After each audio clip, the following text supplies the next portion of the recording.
If you're a nursing student, you need to hear this. Welcome back to NurseEdScholar. Today's spotlight is hyponatremia.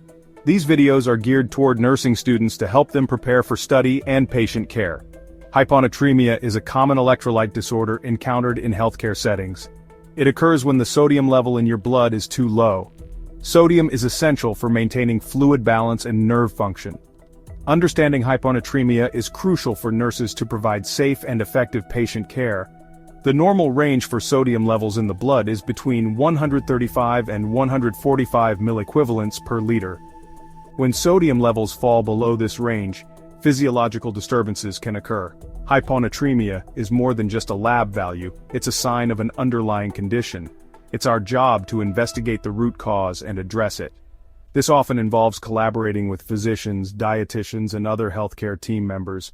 Remember, early detection and appropriate management of hyponatremia can significantly impact patient outcomes. Let's delve deeper into the complexities of this common electrolyte imbalance.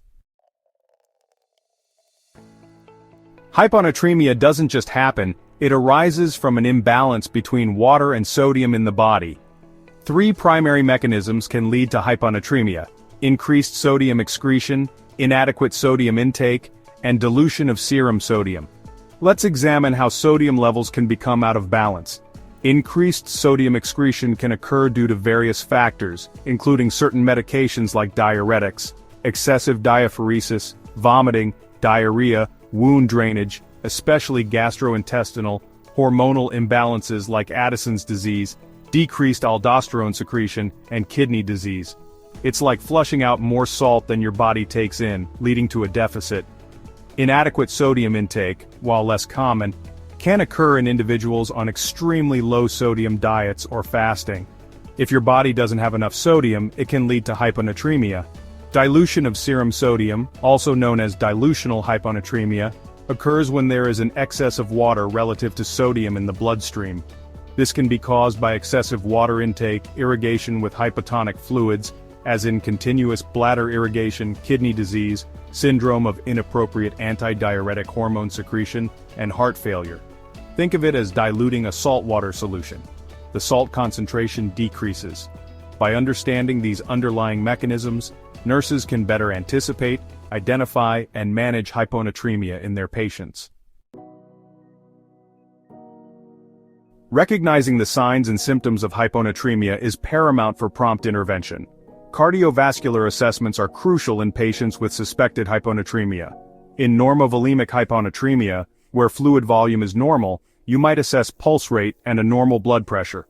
Hypovolemic hyponatremia, characterized by low fluid volume, can manifest as tachycardia, thready, weak, rapid pulses, hypotension, flat neck veins, and poor capillary refill. Conversely, hypervolemic hyponatremia, with high fluid volume, may present with rapid, bounding pulse, edema, jugular venous distension, and hypertension.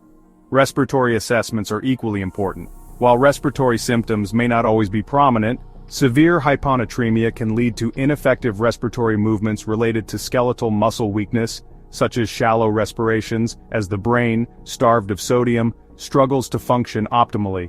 Neurological manifestations are common and can vary widely. Hyponatremia may cause subtle mental status changes like confusion, lethargy, and headache. As sodium levels plummet further, muscle weakness, diminished deep tendon reflexes, tremors, seizures, and even coma can occur. Remember, the brain is highly sensitive to sodium imbalances. Gastrointestinal symptoms such as increased motility, hyperactive bowel sounds, abdominal cramping, nausea, vomiting, and fatigue are common. Dehydration signs like poor skin turgor, dry mouth, and dry mucous membranes can be observed in hypovolemic hyponatremia. Managing hyponatremia effectively involves a multi-pronged approach aimed at correcting the sodium imbalance, addressing the underlying cause, and preventing complications.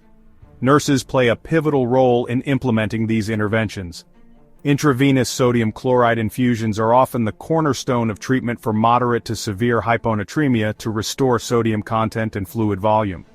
The type and rate of infusion depend on the severity of hyponatremia, fluid status, and the presence of any coexisting conditions. Careful monitoring of fluid balance, electrolyte levels, and vital signs are paramount during this process. In some cases, medications like osmotic diuretics may be used to help remove excess fluid from the body, thereby increasing sodium concentration. Again, close monitoring for potential side effects and electrolyte imbalances is essential. Nurses play a vital role in educating patients about the importance of sodium intake, particularly for those on sodium-restricted diets.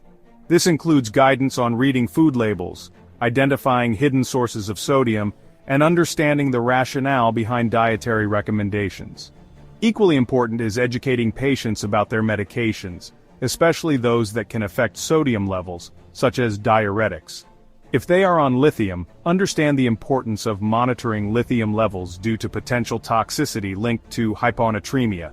This involves explaining the purpose, dosage, potential side effects, and the importance of adherence to the prescribed regimen. Your dedication to lifelong learning and your commitment to excellence will undoubtedly shape you into exceptional nurses. Thank you for watching NurseEdScholar. If you enjoyed this content, please like and subscribe to know when more nursing information is delivered. Thanks again for watching NurseEdScholar.